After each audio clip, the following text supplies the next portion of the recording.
Morning decisions. How about a creamy mocha frappuccino drink? Or sweet vanilla? Smooth caramel maybe? Or a white chocolate mocha? Whichever you choose, delicious coffee awaits. Find Starbucks Frappuccino drinks wherever you buy your groceries. Your body isn't a problem to fix. It's a system to support. From PMS to pregnancy to menopause. Ollie's Women's Wellness line is built on real science for every stage. No guilt, no stigmas, just science-backed supplements that work with you, not against you.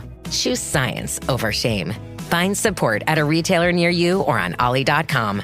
That's OLLY.com. This episode is brought to you by State Farm. Listening to this podcast instead of doom scrolling? Smart move. Another smart move? Getting help from one of State Farm's 19,000 local agents when you choose to bundle home and auto.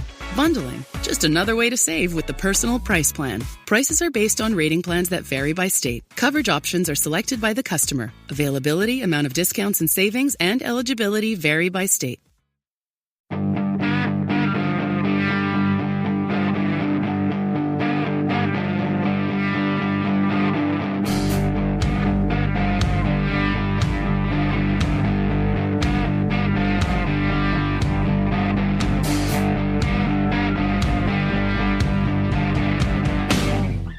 We're back, and we've got a great show for you today. This is your host, Jay Scott, of the Hook Rocks, the Ultimate Rock Community Podcast.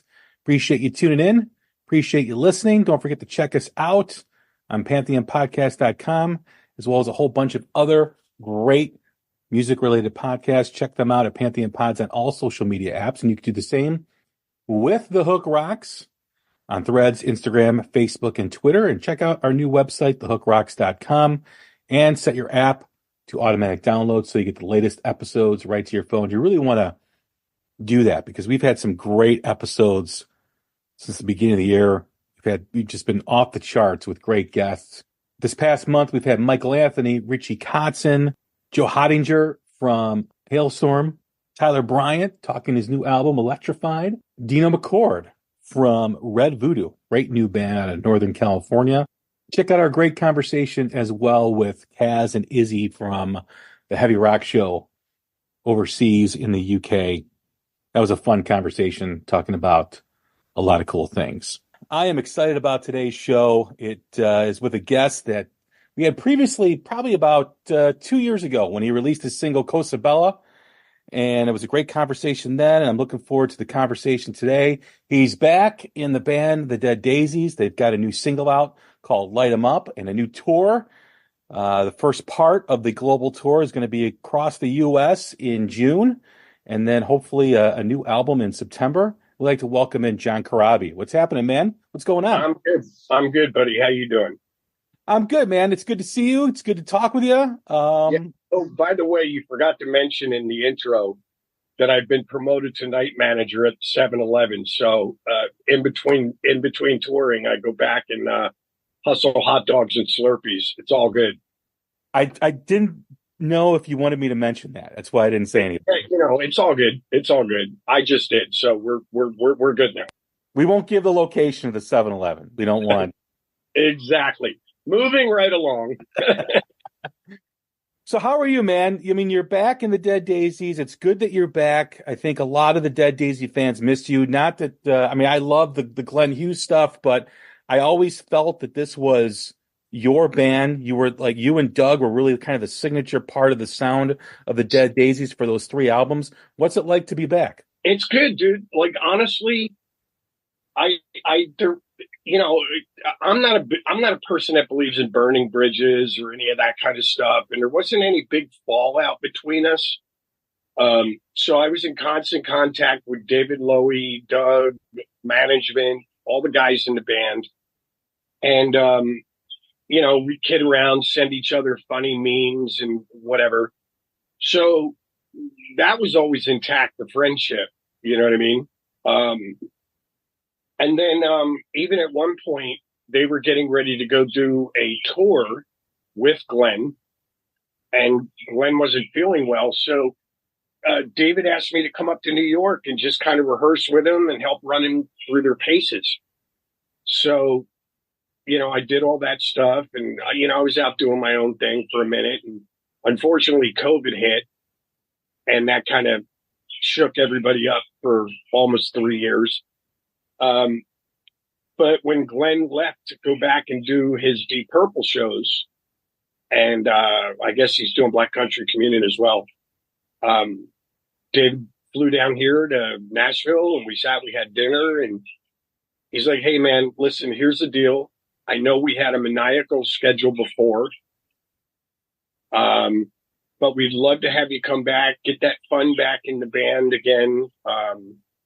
They kid with me all the time, and they're like, "You're like the guy that walks on stage and invites 2,000 people to the barbecue, and you're just funny and whatever." So they wanted to bring a little bit of that thing back again, the party atmosphere, but David, was very emphatic he said, "I think I initially started this band because I love music. I love playing music. I love writing music. And I put this band together to get out and have some fun. And we kind of got away from that for a minute. We were taking ourselves a little too seriously. So we'd love to have you come back, and we're going to hopefully do great things, but not kill ourselves in the process." Because that was really the only reason why I left. I was honestly fucking burnt out. You know what I mean? So I was like, "All right, dude, sign me up." And we went out last year. We had a great tour. And then we got into the studio. We recorded a bunch of material. I mean, we probably got a couple of albums worth of material that we recorded in this process. We did some in Muscle Shoals, Alabama, and we did some here in Nashville. And it was like I never left, man. We just picked right up where we left off, and we're having fun. What was more important for you when you decided to come back? Was it the schedule, or was it still having that connection with the guys in the band? Well, both. You know what I mean? Again, like anybody else would have cut their feet off to have the schedule that we had. But for me, it was a little bit more personal. If you've been following my career, I had a solo band with my son. And he had moved out here from LA to Nashville to be in my solo band. And then shortly after that, I wound up getting the Daisies gig. And even just right before getting the Daisies gig, I got married. And, once I started working with the Daisies, I was just gone all the time. So it was a thing with me. It wasn't like I didn't dislike the band. There was nothing about the band that I disliked. It was just, my son's in one ear going, "Dad, you suck. I moved out to Nashville to be in a band with you, and we never play."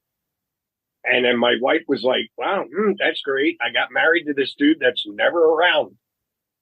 I just said, "You know what? Let me get off this roller coaster for a second, catch my breath, spend some time with my family, and I'll go out. I can do shows on my own and just do it at my own pace," which I did in 2019. Unfortunately, nobody saw COVID coming, which pretty much shut down the entire industry for almost 3 years. But, when David called, again, we had all been in contact with each other, and we were just kind of sitting there reminiscing about all the fun we had when we were on tour. And David said, "I want that again, but let's not kill each other in the process." So even now, if you look at our schedule, the way we're touring, we're just doing little spurts. We come home for a minute, catch our breath, recharge our batteries, go back out, come back home. And it just works better for everybody. We're enjoying it much more now. It also has to do with where everyone's at in their career. I mean, this is not like you guys are a band of, early 20-somethings, hungry and all green and all that stuff, trying to play to as many people as you can. you guys are pretty established. People know who you are. And you also have, as life has moved on, you've got other things going on in your life too. Well, and you can say it. I'll say it for you. We're old. I just turned 65, dude. So it's like, as much as I love playing, it's just, as you get older, you start figuring things out. You start figuring out like, okay, I'm really pushing my vocal cords more than maybe I should. You start realizing like you wake up the next morning with a hangover. You're like, fuck, I only had 4 drinks. That was like a primer before when I was younger. So you just kind of figure out how to pace yourself and enjoy being, again, touring with, the way we tour. We have like, 13, 14 people, 15 people in our crew. And you kind of figure out how to be in each other's presence without annoying each other. You know what I mean? So we've learned the art of pacing, and we're taking advantage of it. And it's been awesome. Is Dead Daisies still considered a collective? It is, but it's a term. I think in the grand scheme of things, David Lowy would love nothing more than to get out there on the road and establish, the same 5 guys for, the long term. Unfortunately, the guys that he chose to be in this band have, like who knew when we were doing the first record, Revolution, that Dizzy and Richard Fortus would get called back to Guns N' Roses. Who knew that, Marco did a solo record and it did well. And, so he's always on the road. And Dean Castronova got called back to Journey again. And, it is what it is. You want great players, but great players are in demand. You know what I mean? So it's just, it's been, it's fortunate. We all got to play with these guys. But it's unfortunate because they're all such great players and singers and songwriters that they're always in demand. So, we've just kind of made do with the situation. And a lot of the names, to be honest with you, like I know people pulled up the name, members of on Wikipedia, and you see like there's like 20 names, but a majority of those names are very good friends of ours. For example, Damon Johnson. Damon plays with Skinner. He's got his own band, Brother Kane, that he tours with. And there's been a few situations where, due to business things, David Lowy's background, there was a few shows that David couldn't do. So we'd call Damon or we'd call Yogi or somebody like that and go, hey, dude, you got a week that you can come out and fill in. David's got to split and go do some business shit. So can you come out and play shows? Yeah, sure. So even though it's like, a week of shows where they were just a fill-in, they're still in the family, they're still in the Rolodex, and they're considered, a member of the family now. So a lot of those names are just guys that helped us out and filled in for a few shows here and there, whatever. So, but I think, ultimately David would love to have, a lineup that is consistent over the grand scheme of things. But he told us all in the beginning, man, hey, if you got other shit you got to do, just give me enough notice and, we'll be good. We'll move on. It's no big deal. I also think it's important for the fans to realize what the Dead Daisies is all about. We try to connect with the artists that we listen to. And I know when you originally left, you were replaced by Glenn, it was difficult because I really had connected with the albums that you were on. And, right. I saw you guys at the Arcada Theater in St. Charles. And, it was just, I was like, man, this is a cool band. And And I love Glenn. Glenn's one of my favorite singers as well, but it's still that connection that you're trying to, as a fan, you're trying to go back and forth with trying to like find it again. You know what I mean? No, I get it. And trust me, I went through this with Motley. You know, when Vince left, I came in, you know, the fans were like, who is this guy? You know, they had nothing to do with me. It was just, in their minds, Motley was Vince, Nicky, Tommy, and Mick. And, you know, they're probably going through it right now with the whole situation with Mick. But, we, you know, look, we get it. But, again, you know, for those that don't know David's background, he's a very successful businessman. But he's also always been into music, playing guitar, writing songs, and he just never really had an outlet for it. So he started this band, and, you know, initially he put it together with John Stevens, who, you know, for those that don't know him, Australian singer, brilliant Australian singer, that was in a band, very successful band in Australia called Noiseworks. And he also replaced, obviously, when Michael Hutchins passed away, John Stevens sang with In Excess. So David, looking at this thing, he hired Marco. He hired Richard Fortas and Dizzy Reed. So you got a singer from In Excess, two guys from Guns N' Roses. Marco was just leaving at the time, Thin Lizzy. You know, so these guys that are in demand, all successful. David's like, let me just call this a collective in case somebody has to go off and do something else. You know, and at the end of the day, like, you know, let's just be real. The Dead Daisies is 3 words. It's a brand. It's like Coca-Cola. You know, if the CEO retires and they get another CEO, it doesn't change the flavor of the recipe. You know what I mean? It's just another guy coming in to do the job, do the work. And, you know, ultimately David has kept his chin up. There was times where he was a bit frustrated, like, all right, I needed, you know, this guy to come in or that guy to come in and fill in for the guy that had to go do this or that, whatever. So he's shown a little bit of frustration. I think, like I said earlier, he'd like to keep some sort of steady lineup over the, you know, whatever, but it's just the way it worked out. You know what I mean? But yeah, we're all committed now. Myself, I'm refreshed. I'm back.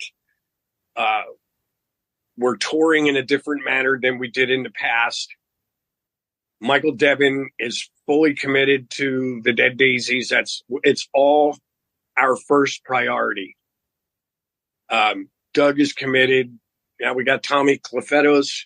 He's committed. So this is our first priority. This is our first love. And, you know, hopefully this lineup can continue on until we decide to knock it on the head. What was it like getting back in the room and creating with everybody again? Was it important for you to get back to what that vibe was when you were in it before? Well, you know, I got to be honest with you again, dude. It was like I never left. You know, again, I've stayed in touch with all the guys. And, you know, when we did this record, it's not like we intentionally said, oh, it's got to sound like this record or whatever. But David just said, I want to bring the fun back. He should. Tomorrow morning is knocking. Stock your fridge now. How about a creamy mocha frappuccino drink? Or a sweet vanilla? Smooth caramel, maybe? Or a white chocolate mocha? Whichever you choose, delicious coffee awaits. Find Starbucks Frappuccino drinks wherever you buy your groceries. At Ollie, we've got wellness down to a science. From PMS to pregnancy to menopause, our women's wellness line offers science-backed support for every stage. No judgment, no shame, none of the stigma. Just supplements designed to meet you wherever you're at. Ollie, choose science over shame. Find support at a retailer near you or on ollie.com. That's OLLY.com. This episode is brought to you by State Farm. Listening to this podcast instead of doom scrolling? Smart move. Another smart move? Getting help from one of State Farm's 19,000 local agents when you choose to bundle home and auto. Bundling, just another way to save with the Personal Price Plan. Prices are based on rating plans that vary by state. Coverage options are selected by the customer. Availability, amount of discounts and savings, and eligibility vary by state. Probably explain what he meant by that, but he just said, I just want to have fun again. And he told me when we had dinner in the very beginning, before I even came back, he's like, I think we kind of lost sight of the fact that I started this band to have some fun. You know what I mean? So we went into the studio and we were like, okay, let's write. We all put a bunch of just riffs and ideas into a Dropbox folder. And then once we got together with Marty, it was, let's listen to everything, and the ones that sticks with everybody, that's what we're going to work on. And then we kind of did this record a little different. Normally we would lock ourselves up in the studio and we'd write, record, in one place. This time we came to Nashville. We rehearsed a little bit, started mapping some things out. And then we packed up, and all of us, individually, collectively, whatever, including Marty, a bucket list place for us to record at was Muscle Shoals down in Alabama. So we packed up, we went south, and we did some more writing and recording there. And then we kind of made it a little bit of a party, because then each night around 5, 6 o'clock, either our manager or Marty or somebody would go, well, it's wine 30. Let's go. And we would crack open a couple bottles of wine. I'm a bit of a whiskey drinker, so we would, some Jameson, and then literally just got in this room that has a ton of history and mojo, and just looked at all the photos, and we just went for it. We just had a blast, and we kept the tapes rolling. We just kept everything rolling, and we just jammed on some covers. We jammed on some old blues songs. We jammed on some of our stuff. We just had fun. And then we came back to Nashville and finished. So I think the record will, if people hear it, they'll hear that it was just 5 guys with no preconceived notion of how the record should be. We were just having fun. And I think the fans will be able to relate to it. I think the vibe will come through their speakers when they turn it on. For you, being someone that's, been in this business for a long time, been all over the world, played with so many different people. Listen, I just want you to know on that note, if anybody's wondering how old I am, I was the opening act for Jesus on Mount Sinai. Anyway, go ahead, continue. That was a big show. I heard there were, that's the original Woodstock. Yes. I heard the line at the porta potties was god awful. It was out of control. What's it like for you, though, at this point in your career, recording at Muscle Shoals? With all that history, how was that? I mean, there's got to be, like you said, some kind of, just in awe, and there has to be a lot of weight that, like, hey, man, this is a place where this person played and these people played. I mean, that's pretty cool. Yeah, and it doesn't help either when you walk into the building, and you're looking. I don't know if you've ever seen it. There was a documentary on Muscle Shoals on Netflix. And the reason why we went there, it was because of the Netflix thing and the history of that thing. And then you have the Skynyrd song, Sweet Home Alabama. The last verse, he says, Muscle Shoals has got the Swampers. And, so the history there, it's ridiculous. And then you walk into the building and you're seeing like these old microphones that Aretha Franklin sang on, and Greg Allman, and there's photos all around the building of, one of the coolest photos I saw is Aretha Franklin singing like Respect or some shit on this old microphone that I was using. I'm looking at the microphone, I'm looking at the photo like, oh my God, this is insane. Like my mouth is actually touching where, and, you see all this stuff, but there was also a lineage between that studio and the studio of Marty's that we always record in here in Nashville. So a very quick history lesson, music history. The first studio in Muscle Shoals was called Fame. That's where we recorded. We went to the original place. They had that band, the Swampers. A couple of the guys from the Swampers left and started their own building on the other side of town. And then they built up a very nice clientele as well. At which point, a couple of guys from that lineup came up to Nashville and bought a studio or started a studio called Quad, which is where I can't even remember all the artists, but Quad even had a shit ton of these legendary artists record. For example, Neil Young recorded the album Harvest at Quad in Nashville. So once we started rehearsing, Marty, for those that don't know, Marty came when he moved here to Nashville years ago. He bought Quad. So he bought that last studio in the lineup.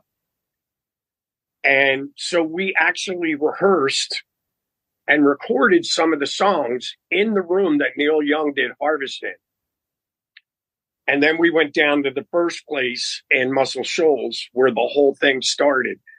And even some of the engineers and the guys down in Muscle Shoals were freaking out that Marty actually owned, you know what I mean? So it was like this incestuous little thing that was just cool to us, you know what I mean? But it was pretty intense, sitting around looking at photos. There was photos on the wall of the Allman Brothers in the room in Muscle Shoals, same one we were in, and they're all like young. It's like, and they're just sitting in there. And so we're talking to the people and we go like, oh yeah, what's with this photo? It's like, oh yeah, dude, the Allman Brothers recorded here. This is where Dwayne Allman was really discovered. And they got to be friends. He was a bit of a session guy there. So when he put the Allman Brothers together, he basically called the owner, Rick, and goes, hey, dude, can we come into your studio and rehearse for our tours? So they would go there and rehearse and just hang out. And you know what I mean? So the whole thing was like, it was a total, as a fan of music, it was a bucket list thing that I could check off and go, someday I could sit there when somebody plays the Netflix documentary about Fame. I can go, I sang on that same mic that she's singing on or he's singing on. Do you know what I mean? So it's just a bucket list thing. I bet you it's got to be humbling too. Like you kind of touched on, like just being there. Yeah, it's just the people in Muscle Shoals couldn't have been nicer. But again, like I'm blessed that I get to do what I do for a living, but I'm still a fan. Like I'm still the geek that stands in line and buys the books on the Beatles that literally breaks down every song and why they wrote it and what it was about and who had the original idea. And I'm still the guy that, reads the story about, Dwayne Allman being killed in a motorcycle accident and then his band member being killed a year later, almost to the day at the same intersection. So I love all that shit. I'm a fan. I'm a fan of what I like, the music that I love playing. So for me, it was like, holy shit, you know, and it's not just the studios. Like, you know, I recorded at the record plant in New York. I've recorded, you know, at Muscle Shoals. I've recorded at famous studios here in Nashville and just all over the world.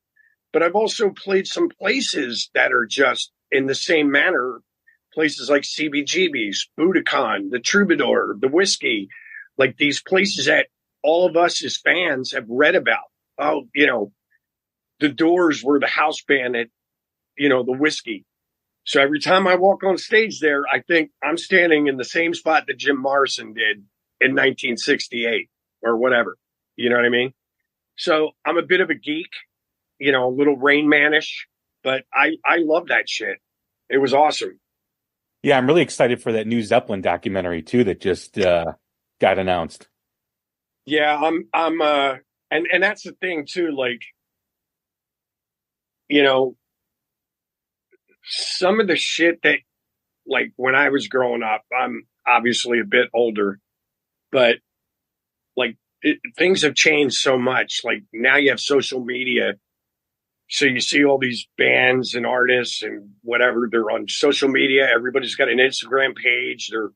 They're doing daily videos and everybody's, you know, peeking into the life of the rock stars, you know, but a lot of the guys that we grew up listening to, the originators, they didn't have that shit. So bands would do a record, they would go on tour, they'd do a few interviews, and you had to wonder what each guy in the band was truly like. You know what I mean? What was their personality? Oh, what did Led Zeppelin do after the show? Like, how are they traveling? How are they? Oh man, I bet those guys are out of their fucking mind. You know what I mean? So a little bit of the mystique has been taken away. But again, that's another band. Like, if a book comes out or a documentary or a live bootleg concert that I've never seen before, I'll find it, I will save it and store it, and I'll read it 50 times. I love that shit. As we wrap up here, what can you tell the fans about anything in the future with the Dead Daisies? I know there's a expected album coming out this fall, but what else can you tell us? You know what, dude, there's a lot of stuff. I don't want to, I can't say too much right now, but like I was saying, we're really excited about the new record. It was effortless writing and recording this new record. But I'm excited for everybody to hear this one. But there's some other stuff that we did in Muscle Shoals that I think is going to blow some people away. You know, because like I told you, we just went down there, cracked a bottle of wine and, you know, had some fun and just recorded a bunch of shit. So the Dead Daisies definitely have some surprises coming over the next year or two. And I'm looking forward to getting on tour and just letting everybody hear this new music. It's been a blast. I could talk to you forever. I appreciate you coming back on. Yeah, no worries, buddy. Thanks for having me. Everyone, that is John Corabi of the Dead Daisies. All the information for the Dead Daisies will be in the show links. And don't forget, Night Manager, 7-Eleven, hot dogs and Slurpees. We got a bargain deal going. Let's do this. I'll put a coupon QR code in the show notes. So there you go. Once again, this is Jay Scott. This has been another episode of The Hook Rocks. Take care of each other. Stay safe, and we will talk soon. Thank you.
the Viore Core Short moves with you. With everyday versatility and classic athletic fit. It's the one short for everything your day brings. Invest in your happiness and get 20% off your first purchase at viore.com/core20. That's VUORI.com/KORE20. Exclusions apply. Visit the website for full terms and conditions. I'm not giving up. I am selling the building. The final season of FX's The Bear.